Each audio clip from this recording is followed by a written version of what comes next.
Guten Morgen. Guten Morgen. I said guten morning. I don't even remember making these. What did I do? What the fuck is this? Oh, that sounds good, doesn't it? I was gonna record a track and be productive, but now that's out the window. I'm gonna smoke a cig and get ready for a run. Gonna make a little protein shake because I'm veggie again, and gotta get your protein in. This is actually really tasty. I didn't think I'd like it, but I do. Let's go. Let's do this. Woo! That was good. Woo! Protein, bro.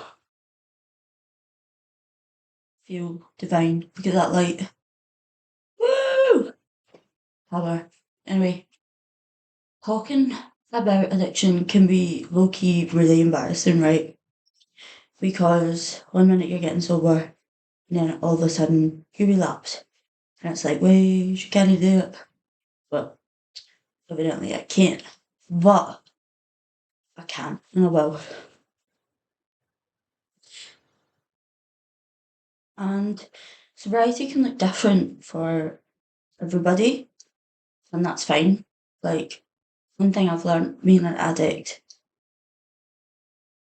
is not to place like judgment on much things. Like, I don't know, in my life, there's just not much place for judgment, and that's fine. Do you know what I mean? Like, me as a common person, just living my life, I don't really I don't do that. But for me personally, I need to go stone cold Steve Austin, fucking straight edge, honest to fuck. Because one thing leads to another, and then another, and then another. And then all of a sudden, 3 days have gone. I don't know where the fuck I am, and I've got no money to get home. Do you know what I mean? Who did that? I've done that. Done that often. But I feel better today. First day's always the hardest, you know? I'm gonna make some eggs and shower and just live my best life. Woo! I've actually only just showered and it's like 7 o'clock. I don't know what I've done today. Like, honestly, I've just paced back and forth, and smoked so many cigs.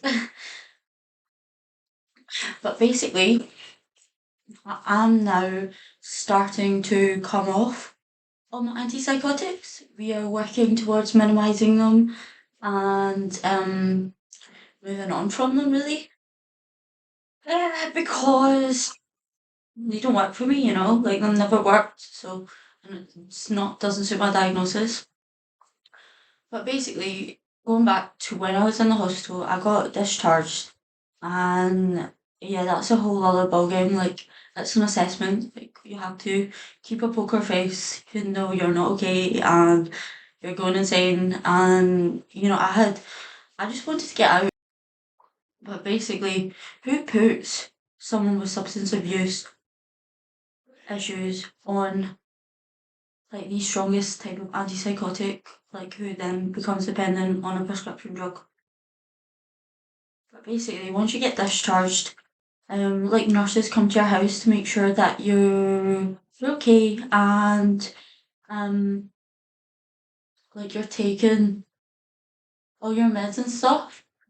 And those people were lovely. Like, like they were actually so lovely. Like, they were really nice and supportive.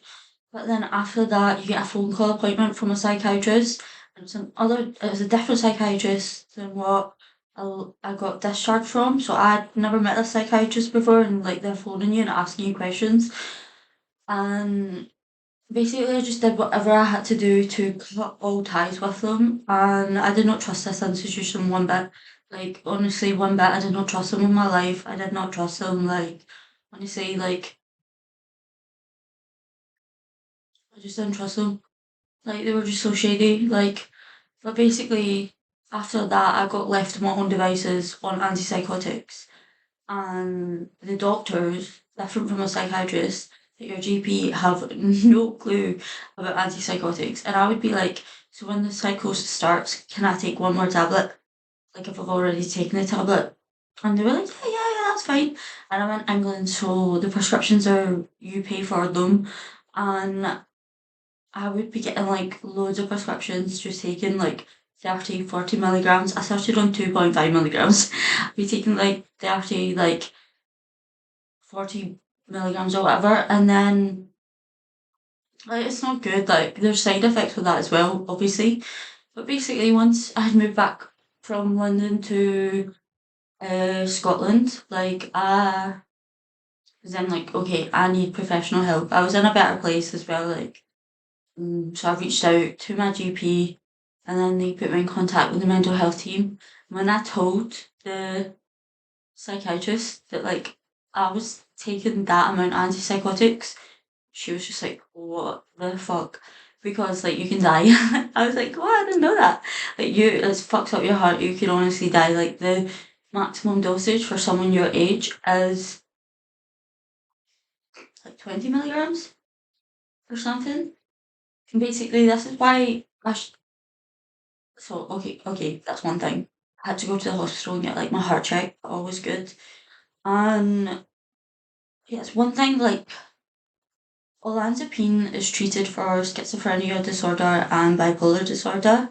They put me on that without a diagnosis. So it wasn't till I got to the mental health team in Scotland, they gave me the BPD diagnosis, and she said what I'm experiencing is not schizophrenia because um